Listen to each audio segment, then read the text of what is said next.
नमस्कार, मैं हूं आपके साथ नम्रता। भारत परंपराओं का देश है। भारत धार्मिक विविधताओं का देश है। भारत विश्व की सबसे पुरानी सभ्यता का देश है और यही कारण है कि जब भी कोई अतिथि भारत पधारता है तो उसको यहाँ की संस्कृति से रूबरू करवाया जाता है। हाल ही में भारत दौरे पर आए जापान के पीएम फुमियो किशिदा को जैसे ही पीएम मोदी ने कृष्ण पंखी भेंट में दी, चारों तरफ पीएम मोदी द्वारा दिए गए इस खास गिफ्ट की चर्चा होने लगी। लोगों के मन में सवाल उठने लगा कि आखिर एक देश के राष्ट्रीय अध्यक्ष को भला कृष्ण पंखी उपहार में क्यों दिया गया। तो उसके पीछे का कारण है 16 कलाओं में निपुण भगवान कृष्ण का अनुसरण करना और उनके ज्ञान से इस दुनिया को प्रकाशित करना। जी हाँ, मोर पंखी से मुरलीधारी भगवान कृष्ण का रिश्ता कितना करीब का है, इसका अंदाजा आप इसी से लगा लीजिए। भगवान कृष्ण को मोर मुकुटधारी भी कहा जाता है। वो सदैव अपने शीश पर मोर पंख धारण किए रहते हैं।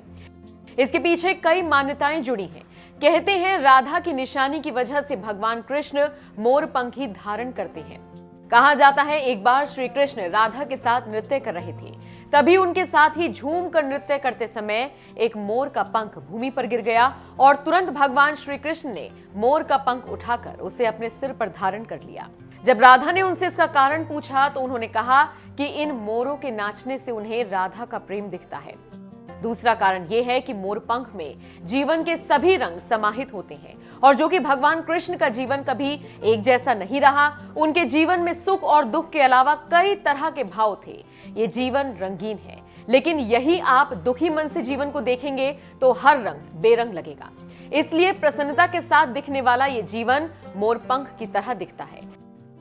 कई ज्योतिषियों का मानना है कि काल सर्प दोष को दूर करने के लिए भगवान कृष्ण मोर पंख धारण करते थे।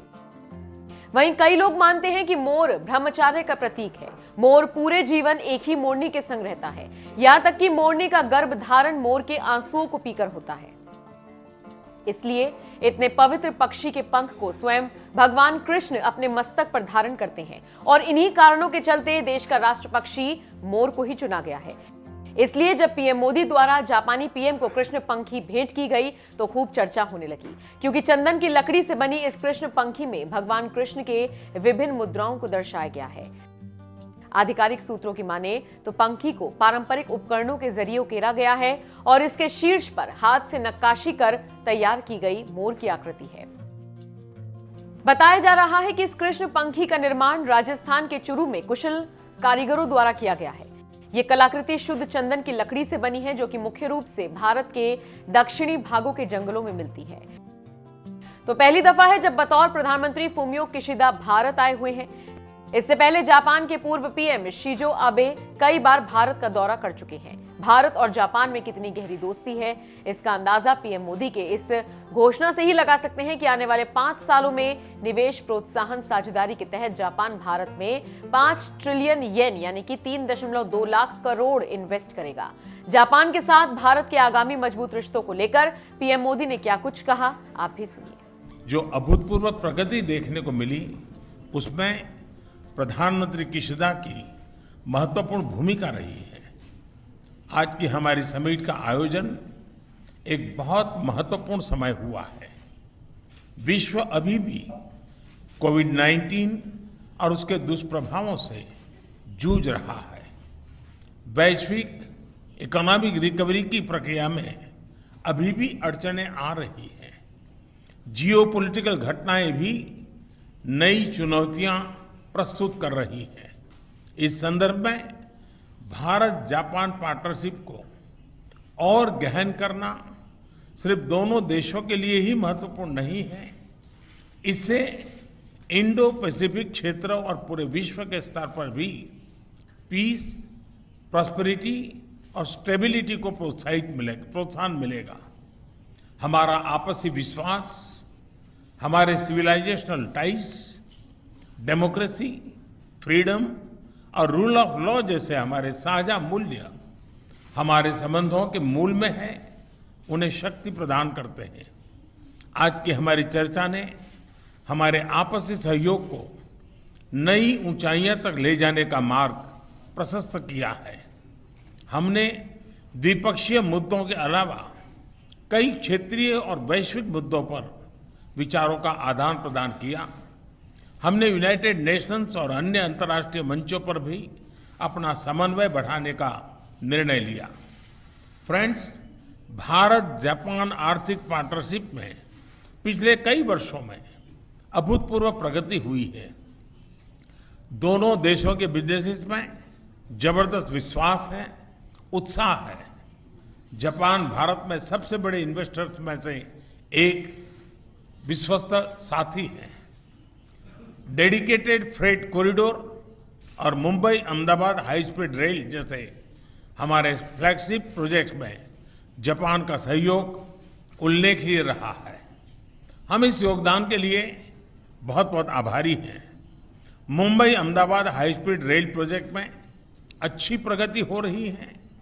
दोनों देश इस पर वन टीम वन प्रोजेक्ट की अप्रोच के साथ काम कर रहे हैं। यह प्रोजेक्ट भारत जापान पार्टनरशिप का एक बेहतरीन उदाहरण है। मुझे प्रसन्नता है कि हमने 2014 में निर्धारित 3.5 ट्रिलियन जापानीज येन का इन्वेस्टमेंट टारगेट पार कर लिया गया। हम अपने महत्वाकांक्षाओं को और बढ़ाने का निर्णय लिया है और आने वाले 5 वर्षों में 5 ट्रिलियन येन 5 ट्रिलियन येन मतलब करीब 3,20,000 करोड़ रुपए का नया टारगेट तय किया है। आप सभी जानते हैं कि पिछले कुछ सालों में भारत ने व्यापक आर्थिक रिफॉर्म अपनाए हैं और ईज ऑफ डूइंग बिजनेस में बड़ी छलांग लगाई है। आज Bharat make in India for the world के लिए असीम संभावनाएं प्रस्तुत करता है। इस संदर्भ में जापानीज कंपनीज बहुत समय से एक प्रकार से हमारी ब्रांड एम्बेसडर्स रही है। हमारे बीच टेक्नोलॉजी और इनोवेशन सेक्टर्स में पार्टनरशिप में नए आयाम जुड़ रहे हैं। हम जापानी कंपनीज को भारत में अनुकूल माहौल उपलब्ध कराने के लिए प्रतिबद्ध हैं। आज लॉन्च किया गया India Japan industrial competitiveness partnership road map इसके लिए एक कारगर मैकेनिज्म सिद्ध होगा। जापान के साथ हमारी स्किल्स पार्टनरशिप भी इस दिशा में कारगर भूमिका निभाएगी। फ्रेंड्स, भारत और जापान दोनों ही सिक्योर, ट्रस्टेड, प्रिडिक्टेबल और स्टेबल एनर्जी सप्लाई के महत्व को समझते हैं। ये सस्टेनेबल इकोनॉमिक ग्रोथ के लिए, उस लक्ष्य को पाने और क्लाइमेट चेंज की समस्या से निपटने के लिए बहुत ही अनिवार्य है। हमारी क्लीन एनर्जी पार्टनरशिप इस दिशा में लिया गया एक निर्णायक कदम साबित होगा। कई अन्य महत्वपूर्ण बिंदुओं पर भी आज हमारे बीच सहमति बनी है, घोषणाएं हुई हैं। प्रधानमंत्री किशिदा की यह यात्रा Bharat Japan special strategic and global partnership में नए आयाम जोड़ने में सफल रही है। मैं एक बार फिर प्रधानमंत्री किशिदा और उनके डेलीगेशन का भारत में बहुत बहुत स्वागत करता हूं। धन्यवाद।